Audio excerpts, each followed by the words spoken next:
अस्सलामुअलैकुम। चलें जी, कहीं से तो कोई खुशखबरियाँ भी आई हैं आज। वैसे तो हाई कोर्ट से जो है ना वो खुशखबरी नहीं थी। अजीब फैसला अतर मिनल्ला साहब ने किया है फॉरेन फंडिंग वाले केस से। लेकिन दूसरी ब्रेकिंग न्यूज़ आपको यूट्यूब पे सबसे पहले कानूनी टीवी दे रहा है कि नवाज शरीफ साहब को 10 साल का पासपोर्ट मिल गया है। और दूसरी खुशखबरी ये है कि नवाज शरीफ किसी भी वक्त पाकिस्तान लैंड कर सकते हैं। और तीसरी खुशखबरी कि नवाज शरीफ साहब आखिरी, जो मैंने आपको बताया था कि आखिरी 10 दिन जो है वो उम्रा करेंगे। मरीम नवाज साहबा भी जाएंगी और वज़ीर आज़म शहबाज शरीफ साहब भी जाएंगे, और वहाँ से इंशाअल्लाह ताला इनकी जो है वो पाकिस्तान में वापसी होगी। और प्लानिंग यही की गई है कि पाकिस्तान में उनको जो है वो इस्लामाबाद में उतारा जाएगा और वहाँ वो अपनी गिरफ़्तारी देंगे।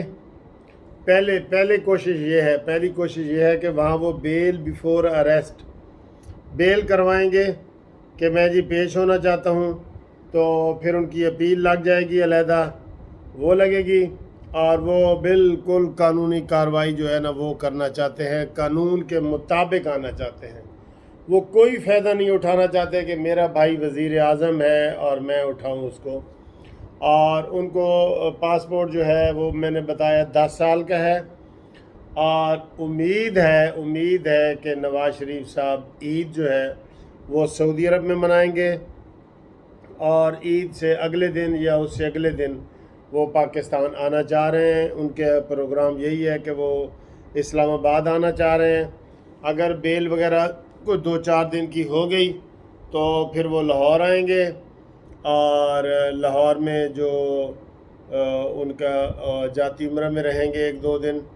तो लेकिन अगर पहले गिरफ़्तारी हो गई तो फिर उनकी अपील का फ़ैसला होगा, और अपील का जो फ़ैसला है वो एक्सपेक्टेड है अगले महीने मई में एक्सपेक्टेड है। ठीक है, तो ये बड़ी अच्छी गुड न्यूज़ आपको हम दे रहे हैं कि यूट्यूब पे सबसे पहले दे रहे हैं। आप बेशक चेक कर लें कि नवाज शरीफ को पासपोर्ट जारी हो गया है और नवाज शरीफ किसी भी वक्त पाकिस्तान आ सकते हैं, और ये पासपोर्ट 10 साल के लिए है। कित्थे गया वो शीदा टली जेड़ा कहता सी मैं पासपोर्ट नहीं दूंगा। घटिया लोगों की घटिया सोचे हैं। ये नहीं कहते थे कि जब नवाज शरीफ साहब कहेंगे हम पासपोर्ट दे दें, मैं पासपोर्ट नहीं दूंगा, मैं नहीं दूंगा। अब तू लब रहे हैं तेनू कि तू है किथे, तू लभदा ही नहीं पिया बिल्कुल। और इंशाअल्लाह ताला ये हम कहते थे आपको, तिलकल अय्याम नुदाविलुहा बैनन नास, ये दिन होते हैं जो हम इंसानों के दरमियान फेरते हैं। इन्होंने बहुत जुल्म किए हैं पीटीआई वालों ने। मैंने तो ये कहा है कि इमरान के ऊपर सिर्फ वो लोग केस करें जिनके ऊपर इमरान ने किया है, तो इसके ऊपर 100 से ज़्यादा केस हो जाएंगे। 100 से 150 बंदा उन्होंने परसों ECL से निकाला है। हर बंदा ECL पे डाल दिया उसने। क्यों भाई, उन्होंने की तेरे कोई की चोरी की दसी तेरा? हर बंदा ECL पे डाल दिया है इमरान खान ने। इंतकामी सियासत, वो हिटलर वाली, देसी हिटलर, इंशाल्लाह देसी हिटलर। तुम ना घाट के रहोगे ना तुम धोबी के रहोगे। ठीक है, ना धोबी के रहोगे ना घाट के रहोगे, उधर ही अपने शेरू के साथ तुम फिरोगे। तो ये ब्रेकिंग न्यूज़ है जो मुख्तसर है, लेकिन आपको बता दें कि नवाज शरीफ साहब किसी भी वक्त, प्लानिंग ये है, आप कोई मशवरा दे सकते हैं भाई नवाज शरीफ साहब पहले अपने आप को सरेंडर करेंगे। पहली कोशिश तो ये होगी कि वो पहले बेल करवा लें।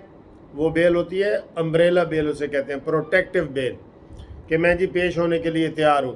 तो वो हफ्ते 10 दिन की मिल जाती है, ज़्यादा इम्कान यही है। तो उसके बाद फिर वो जेल जाएंगे और वहाँ उनके केस का फ़ैसला होगा, और इंशाअल्लाह ताला फ़ैसले में वो बरी होंगे। और अगली दफ़ा इंशाअल्लाह चौथी दफ़ा 5वीं दफ़ा वज़ीर आज़म बनेंगे अल्लाह के फ़ज़ल से। ٹھیک ہے، وہ نیت کا سچا ہے، نیت کا. اور عمران، بنی گالا سے اڈیالہ کتنی دیر ہے؟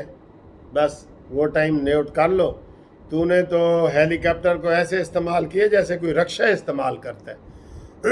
1 ارب روپے کا تیل تو نے لگایا ہے، ایک ایک چیزیں نکل رہی ہیں. میں کہہ رہا ہوں کہ فوراً انکوائریاں ہونی چاہیے، اس کی گرفتاریاں ہونی چاہیے.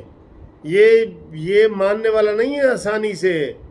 جب ایسے ہتھکڑی نظر آئے گی نا، پھر یہ ٹھوس ہوگا اور یہ پھر ساری باتیں بھی بتائے گا. ٹھیک ہے، تو بریکنگ نیوز، نواز شریف کسی بھی وقت پاکستان آ سکتے ہیں. قانونی ٹی وی زندہ باد، نواز شریف زندہ باد، جسٹس پارٹی زندہ باد، رمضان شریف زندہ باد. ایڈوانس عید مبارک.